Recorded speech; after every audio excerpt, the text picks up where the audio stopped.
आपकी हुकूमत बनी कैसे है, जिस किस्म के इलेक्शन हुए उससे प्री पोलिंग वाले दिन, उसके बाद जो कुछ भी हुआ, तो आज तो बहस बिल्कुल मुख्तलिफ जाविये से हो रही है कि ये क्या हुकूमत के पास मैंडेट भी है या नहीं है।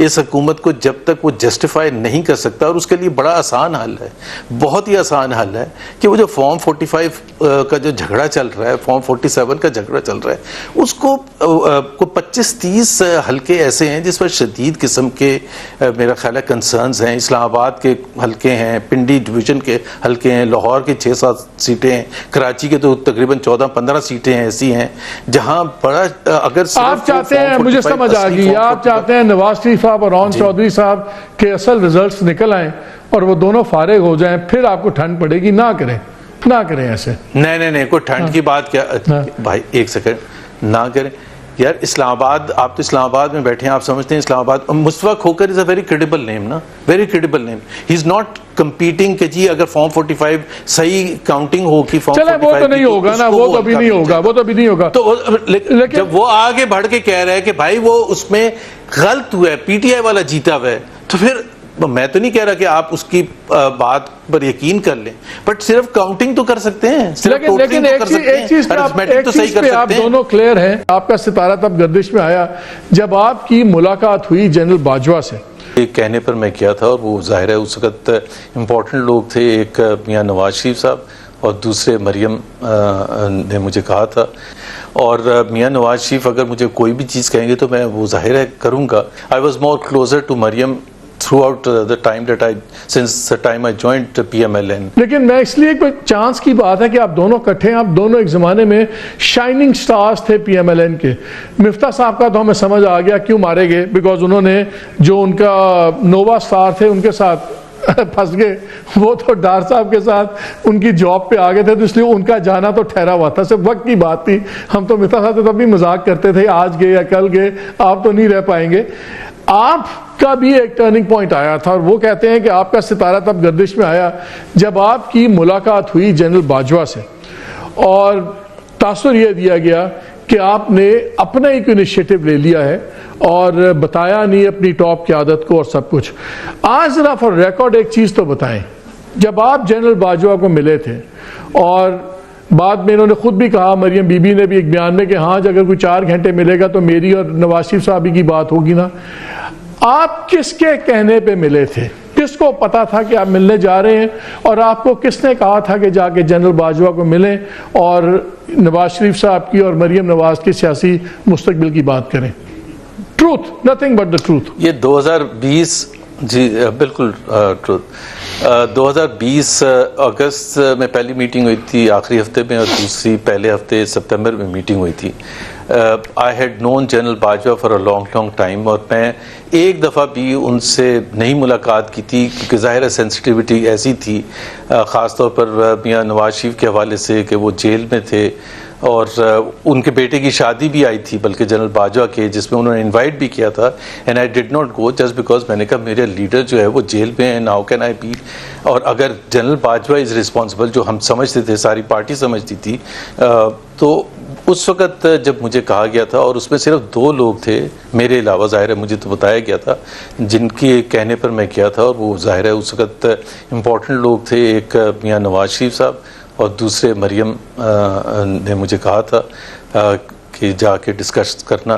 किसी और को नहीं पता था, टू बी फेयर, ना ही जो प्रेसिडेंट है हमारे पार्टी के शहबाज शरीफ साहब, because I was made to understand that this is obviously, and it was very sensitive and secretive thing. और इसी वजह से ये जो जब वो जाहिर है फिर उसके बाद एक सेकंड रुकिएगा। एक तासुर ये था कि आप मिले, फिर अपने आके ब्रीफ किया। आप अब हमें ये बता रहे हैं कि आपको नवाज शरीफ साहब और मरियम साहिबा ने कहा था, इनके कहने पे आप गए थे जनरल बाजवा को मिलने, बिकॉज मरियम ने, नवाज ने तो बाद में उड़ा के रख दिया था आपको कि आप चले गए, मिलने चले गए, ये कैसे हुआ फलान। फिर नवाज शरीफ साहब की ट्वीट्स आ गई कि ऐसे कोई नहीं मिलेगा, मैंने बताया आइंदा कुछ नहीं होगा। आप इन दोनों के कहने पे गए थे। यार मालिक, मैं इतना काफ़ी मतलब अगर थोड़े बहुत तो मैच्योरिटी है और सेंसिटिविटी भी है। और ये भी मैं आपको बता दूं, बड़ा इंटरेस्टिंग बात बता रहा हूँ अपनी चीज़ को, पॉइंट को वैलिडेट करने के लिए। लास्ट मीटिंग मेरी हुई है 7 सितंबर को, और मुझे अपॉइंट किया है spokesperson of Nawaz Sharif and Maryam Nawaz on 7 October within the next 30 days.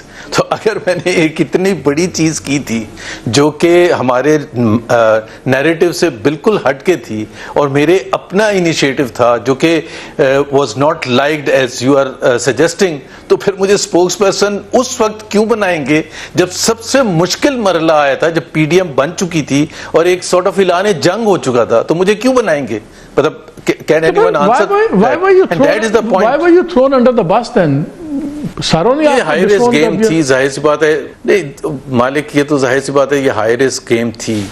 मुझे नहीं पता था कि इसके इस किस्म के कॉन्सिक्वेंसेस होंगे, बिकॉज जाहिर सी बात है बाकी पार्टी के लिए भी एक हमारा एक नैरेटिव था, वोट को इज्जत दो। वोट को इज्जत दो का मतलब ये था कि we are talking about civilian supremacy, we are talking about not depending on the military leadership to get us back into power or anything like that. ये एक फाइनल जंग है जो कि पाकिस्तान में लड़ी जानी थी, और जो कि मेरा और सबका एक ईमान था कि जी सिविलियन सुप्रीमेसी होनी चाहिए, जैसे पाकिस्तान के आइन में लिखा हुआ है, जैसे कायद आजम ने जिस किस्म का। तो फिर आप इस जंग के पहले, फिर आप इस जंग के वोट किसने दोगे पहले और आखिरी शहीद हो गए?